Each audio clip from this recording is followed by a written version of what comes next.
I'm David Dollar, host of the Brookings Trade podcast, Dollar and Cents. Today, my guest is Darrell West, director of the Governance Studies program at Brookings, and we're going to talk about supply chains. There have been a lot of snarls in global supply chains as a result of the pandemic, the Ukraine war, and trade conflict between the U.S. and China. And Darrell has a new study with 6 recommendations for improving supply chains. So welcome to the show, Darrell. Thank you, David. It's great to be with you. So one thing I really like about your report is that there's no magic bullet for fixing the supply chain snarls. There are 6 practical recommendations that interact. So let's start with the first recommendation, which is the idea of boosting domestic production through onshoring and nearshoring. Is this actually happening? Is this realistic?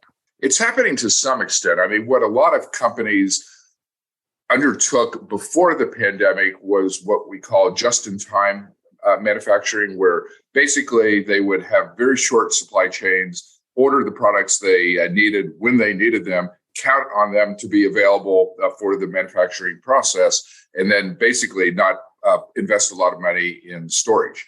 And of course, what we found during the pandemic was there were so many glitches and supply chain issues that really created a number of problems. So I think over the last couple of years, a number of companies have tried to shorten their supply chains, not necessarily bringing production back to the United States because we have high labor costs here and high energy costs, but trying to basically bring the components back in a way that would make it more accessible and reduce some of the delays that we've seen. But it's very hard to do that without really raising costs for both the business as well as the consumer. So I think it's been pretty limited in terms of the ability of companies actually to do this.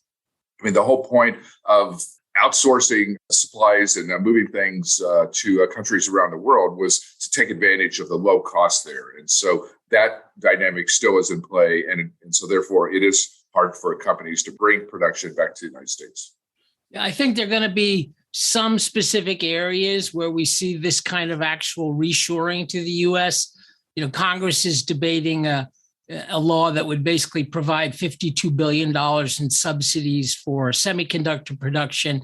Yeah, I think that can work in a few strategic areas. But as you say, Darrell, it would be costly to bring everything back, and that's not likely to happen. I think the real issue is going to be in the critical mission industry. So you mentioned computer chips. Clearly, that is so important to a wide variety of both domestic products as well as national security issues. Pharmaceuticals is another area, like, many prescription drugs are made either in India or China. And the pandemic revealed that we need perhaps a greater production capability here. But I think you're right that in a lot of sectors, it's probably going to be too costly to actually do this on a widespread basis. Your second issue is logistical and transportation problems. We've all seen the photos of 100 ships lined off the coast of Southern California waiting to unload. So logistical transportation problems have been a big part of these different supply chain snarls. So what's your analysis here? What's your recommendation? I mean, this has been a huge issue kind of across a wide variety of sectors, just because so many businesses and in so many industries rely on shipping to bring either the components to the United States for manufacturing here, or to bring the manufactured product back to the United States. And the costs have just grown enormously. I mean, some of the containers that used to cost $4,000 per container have risen to between $15,000 and $22,000. So obviously a huge increase there. There are only a handful of ports of entry for a lot of manufactured items, and those have experienced tremendous log jams and traffic jams. So what we have suggested there is there just needs to be better tracking of these container vessels, just so people can keep track of where they are and try and manage the flow much more effectively. This actually may be one area where technology can be a big help. You can digitally track everything these days, and container ships certainly, I think, would benefit from greater use of technology for tracking purposes in order to try and manage some of these logistical considerations. Yeah, so I think this is really an important issue, and your different issues interact. If a certain amount of production comes back to the U.S. or nearshoring to Canada and Mexico, we still need the logistics to move stuff around, and a lot of these logistical problems were within the United States. So it's not like bringing everything back automatically solves the logistical problems. We've really got to tackle these things as you recommend. Yeah, we have a shortage of truck drivers, for example. So to the extent that goods are having to move even within the United States, like not having sufficient trucks, not having sufficient drivers does add to the logistical problems in this area. Your third issue I found really interesting, prioritizing public health. I mean, this is sort of an obvious measure during a pandemic to prioritize public health, but I wasn't really thinking of it as a supply chain issue. So I found that interesting that you had a pretty broad definition of the problems and issues going into the supply chain. So what do you see as the link between public health and the supply chains?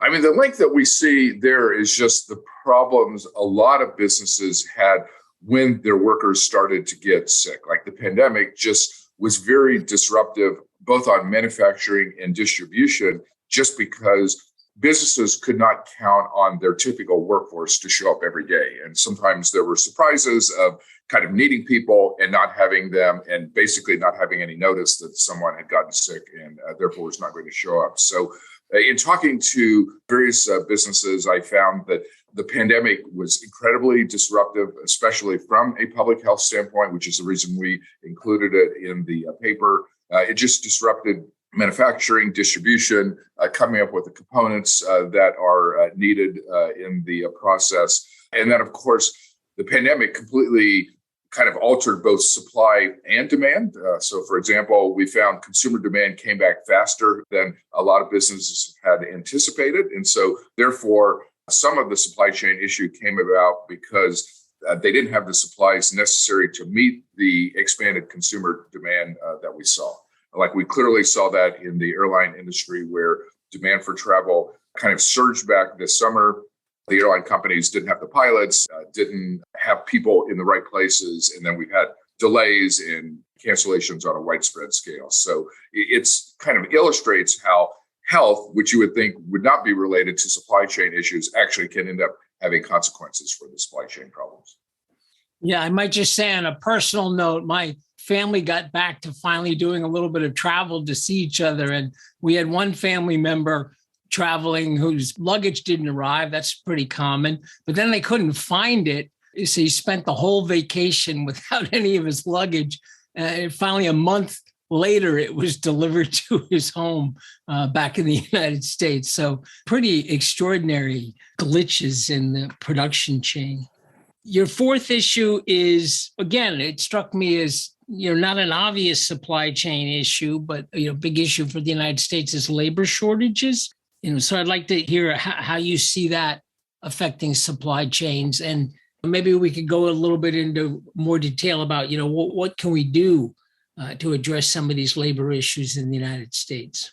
I mean, we found that there are a number of businesses that said they were having difficulty filling their positions. Like one of the major human resource trade associations did a survey of businesses, and they found 90% of businesses said they were having difficulty filling basic positions within their company. And so that then would create problems kind of across the business sector and aggravate some of these other supply chain issues. We've seen some businesses have difficulties because even when their people recovered from COVID, they would start to experience cases of long COVID and then be out of the workforce on a longer term basis, or having to work a reduced workload during their recovery period. So it just kind of shows that the economy during an era of globalization became so tightly integrated that it actually didn't take much to just put things off kilter.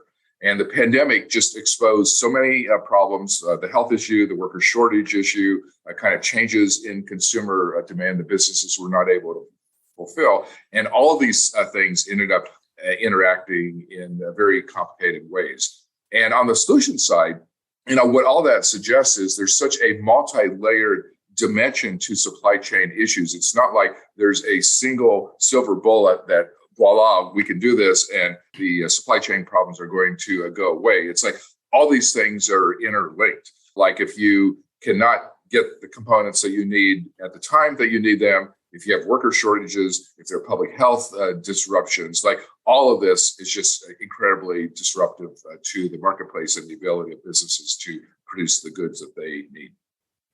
I mean, one of the really striking things about the pandemic and the recession that initially was caused and then the recovery is that labor force participation, has remained significantly below where it was pre-COVID. So it does seem like quite a few people have dropped out of the labor force. And I believe particularly women have dropped out of the labor force.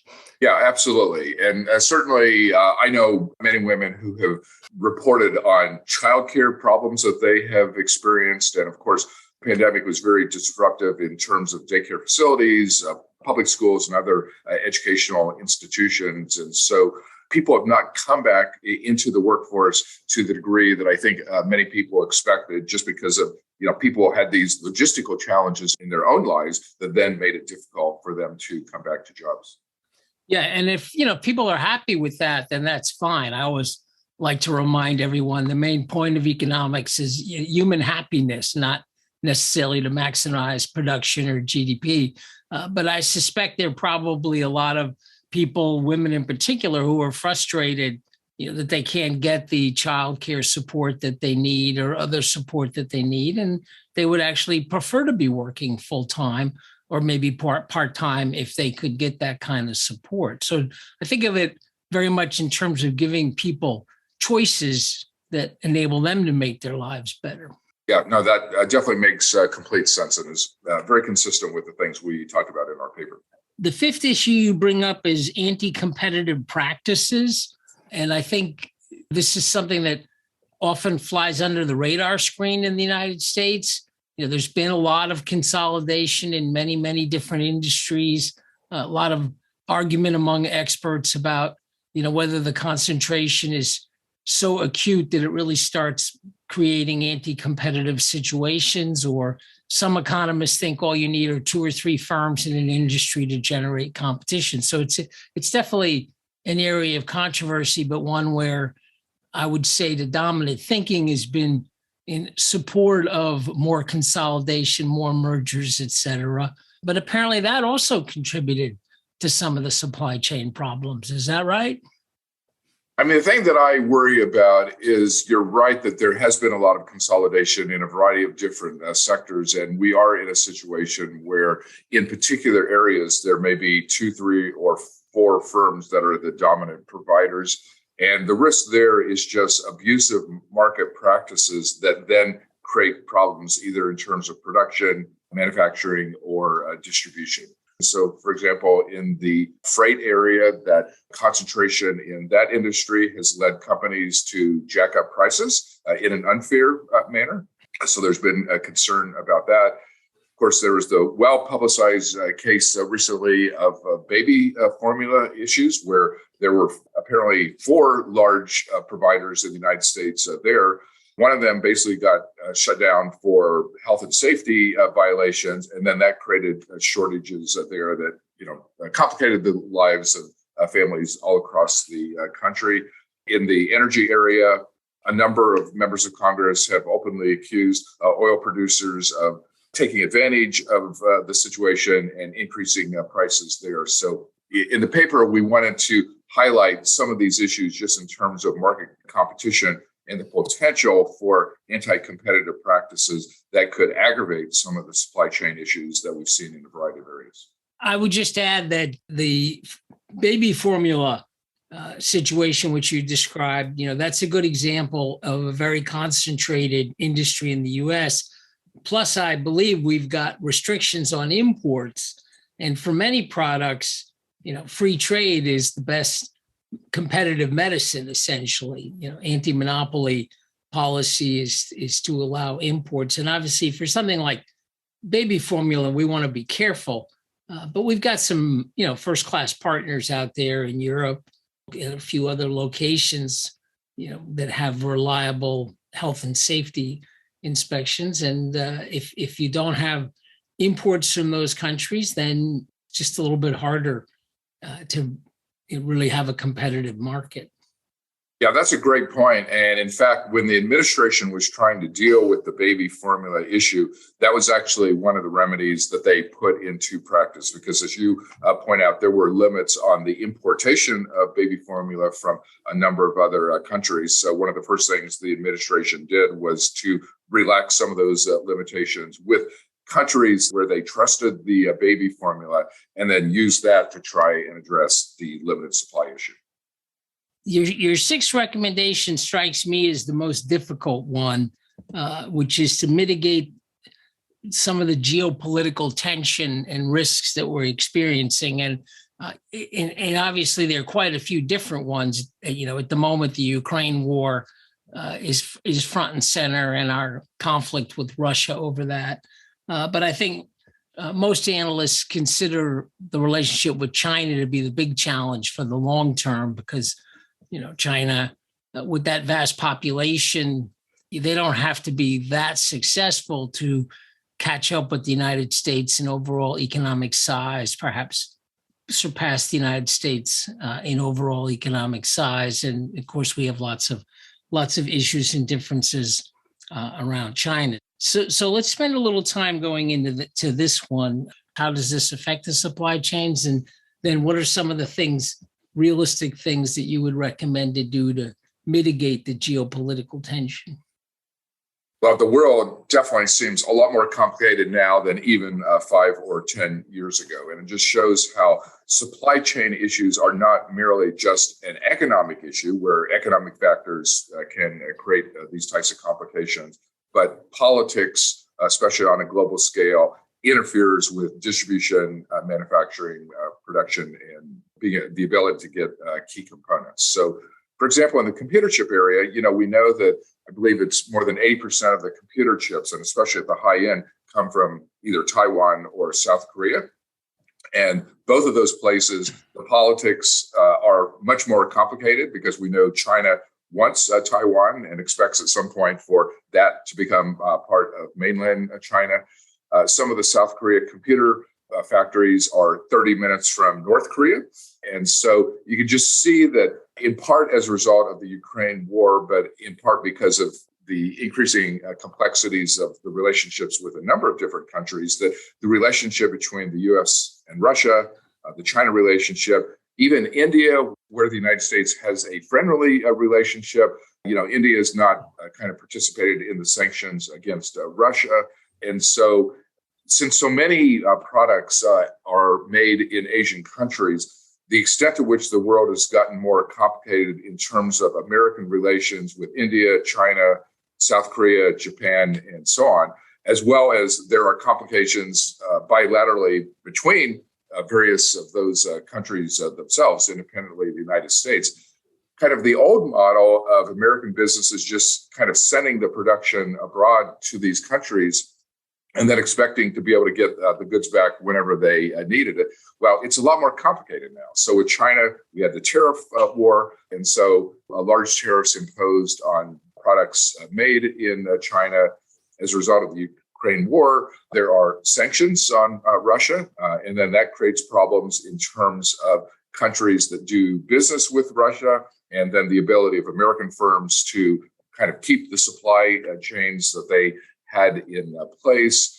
There are barriers to entry in a number of different countries in various sectors. So it's hard to have stable and predictable supply chains when politics intrudes on these manufacturing and distribution issues. And so many companies have just found the level of complexity that they've had to manage has increased pretty substantially. A lot of companies, of course, are now investing pretty substantially in risk assessment to try and get a handle on where these risks are likely to come up and in what form they're going to come up. So that whole situation is very complicated.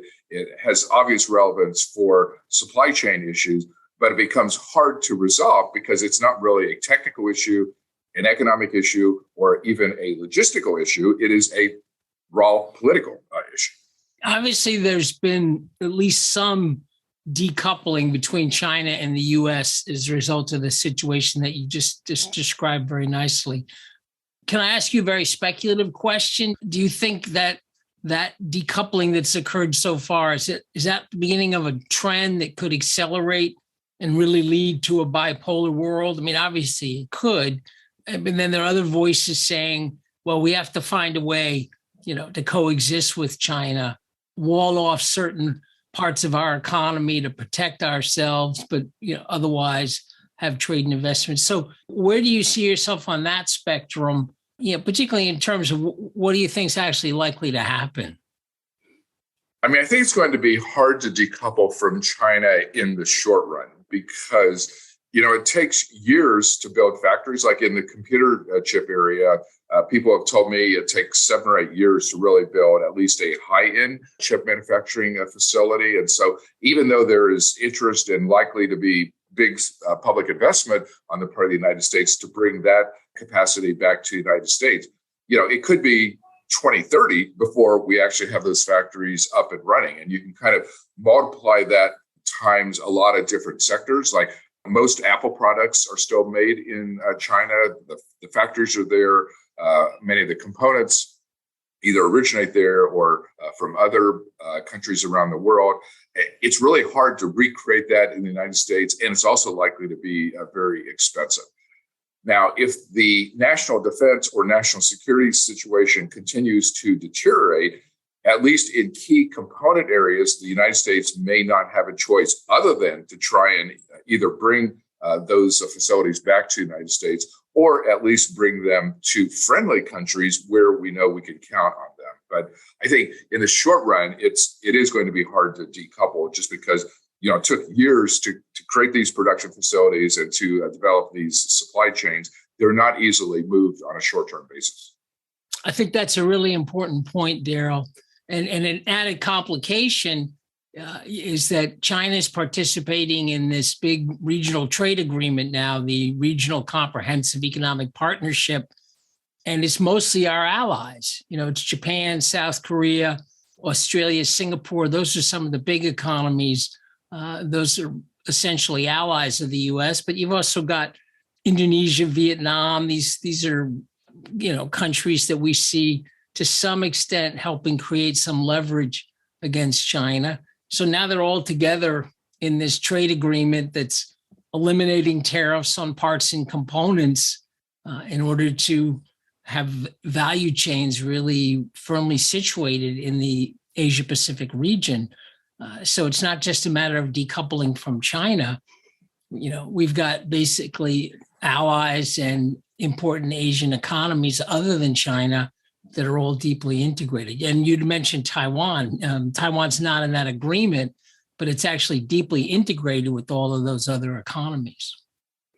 Yeah, I mean, you're exactly right that, many Asian countries that the U.S. would view as friendly countries actually do a lot of trade with China. So it's hard for them, if we try and force them to choose between China and the U.S., to actually get them to make a choice or to get them to make a choice that's favorable to the United States, because they're doing a lot of business there. They have jobs that are dependent there. Some of their key sectors are dependent on either Chinese components or Chinese production facilities. So it just illustrates how challenging the geopolitical aspect is in terms of manufacturing and the difficulty of making improvements in this area, because you're not really going to be able to solve supply chain issues unless you can develop greater stability and greater consistency in the various geopolitical arrangements.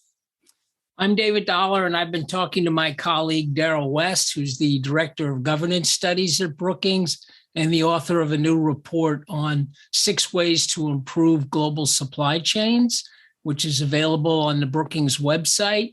And I like the nice practicality of different recommendations that interact. There's no magic solution, but there are things we could do that would significantly improve the situation relative to the supply chain snarls we've had over the last few years. So thank you very much, Darrell, for explaining all that to us.